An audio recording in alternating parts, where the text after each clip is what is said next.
Berikut 5 alasan mengapa saya tidak lagi menjadi seorang muslim. Oleh dibesarkan sebagai seorang muslim di Melbourne, Australia oleh orang tua kebangsaan Turki. Saya bersekolah di sekolah muslim Turki dan saya juga belajar Al-Quran dan bahasa Arab di kelas Sabtu ketika saya masih muda. Sepanjang hidup saya diberi narasi bahwa Al-Quran selalu dilestarikan. Tidak ada yang berubah di dalam. Huruf demi huruf, titik demi titik, sempurna, dan tidak seorang pun pernah mengubahnya. Dan hanya ada satu Al-Quran. Dan sedikit yang saya tahu tentang Uman, yang merupakan khalifah ketiga yang membakar banyak salinan Al-Quran. Dan dialah yang benar-benar menstandardisasi Al-Quran yang dibaca umat Islam saat ini.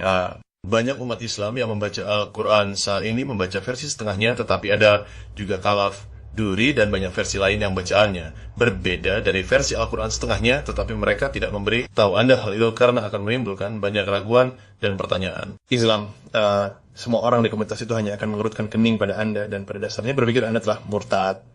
Dan saya selalu berpikir bahwa Al-Quran menyebutkan bahwa kitab suci sebelumnya telah dipalsukan dan Al-Quran dipandang sebagai wahyu terakhir Tuhan untuk memperbaiki segalanya dan melestarikan pesan Tuhan. Namun sedikit yang saya tahu, atau sedikit yang saya ketahui tentang apa yang dikatakan para pendeta dan imam kepada saya, yaitu bahwa Al-Quran sebenarnya tidak pernah menyebutkan bahwa kitab suci sebelumnya telah dipalsukan. Al-Quran justru mengatiknya.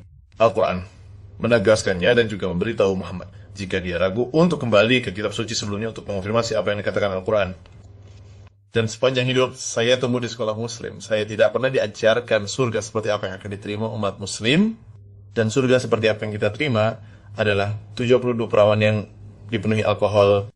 Dan itu tampak sangat aneh, seolah-olah seluruh tujuan hidup kita adalah untuk mendapatkan wanita untuk selamanya. Itu tampak seperti rumah bordil atau klub tari telanjang.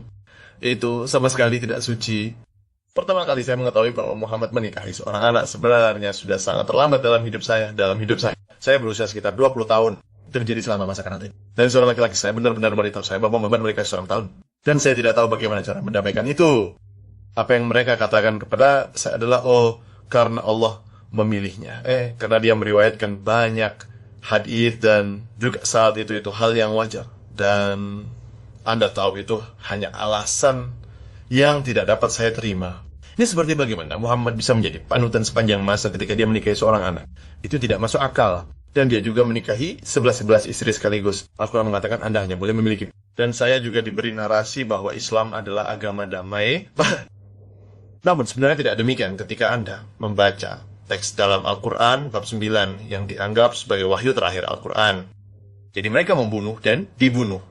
Ini adalah janji sejati kepadanya dalam Taurat dan Injil.